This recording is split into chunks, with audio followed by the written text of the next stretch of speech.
Do I look like Two-Faced? Is this side of my face too shadowed? You can't answer me. But if you can, give me a wink.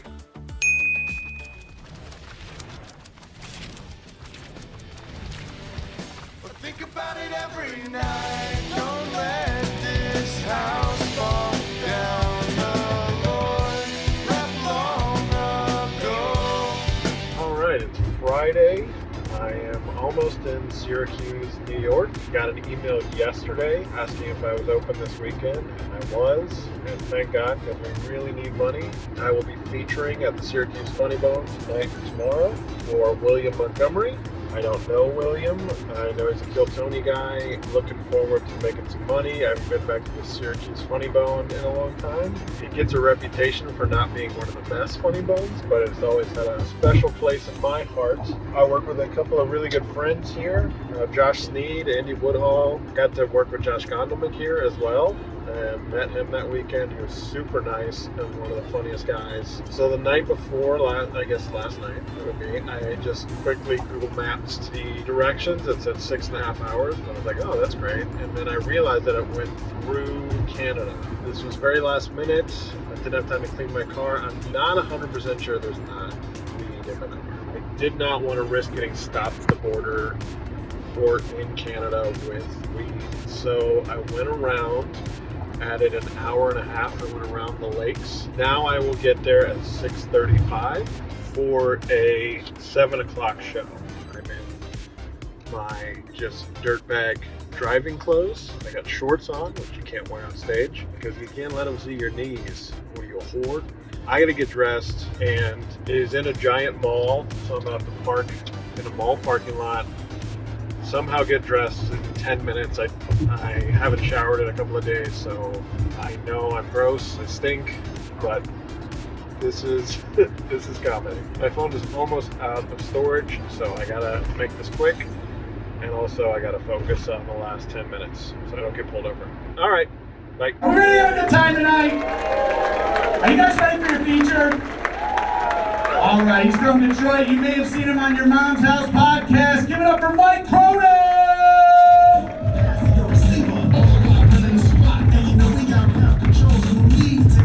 It is Friday after the shows. I just checked into A Loft. Shout out A Loft in Syracuse.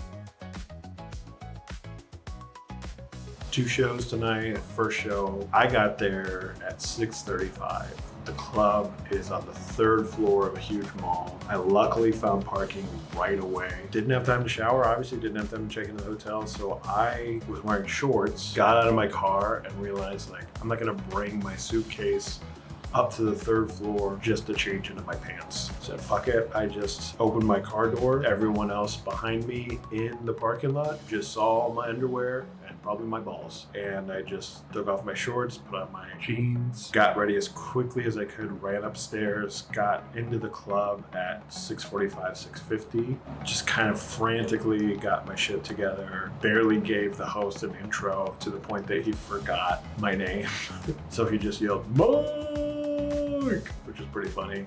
We kind of ripped him for it a little bit, but it happens. I've been on the other side of that. It was funny, it happened because I also forgot his name. Luckily, he said it at the very end of his set. And it said, Brandon, we're just friends. He was a great host. Anyways, little frazzled. I know I've talked about it, but a lot of comics have a pre-show ritual. And years ago, I decided I do not want to have that because there's gonna be a show where just the timing won't work out. So you can't do this whole ritual that you have planned. So I got on stage and I barely wrote out a set list. I actually like my first set more than my second set tonight after a couple hours of like being able to calm down and write it out. Somebody came to the first show who bought my merch. A lot of people bought merch. That was also sweet. I'm all over the place. I'm so tired. My throat hurts. Been driving all day. I'm featuring for William Montgomery, who was super nice, had me laughing on stage. As a guy having a sore throat, just watching him scream for 45 minutes, I was like, oh shit, I don't know how he does this. Even with a completely healthy, tight little throat, I sometimes run it raw from doing a 50-minute set where I yell maybe 2 or 3 times, and he is doing it nonstop. Shout out to him. I was a little apprehensive. I'm not a huge fan of Kill Tony. I had a friend who did it when I first started dating my fiance. She was an open micer in Detroit, and all of her friends love Kill Tony, and she's like, oh, you gotta check out this podcast.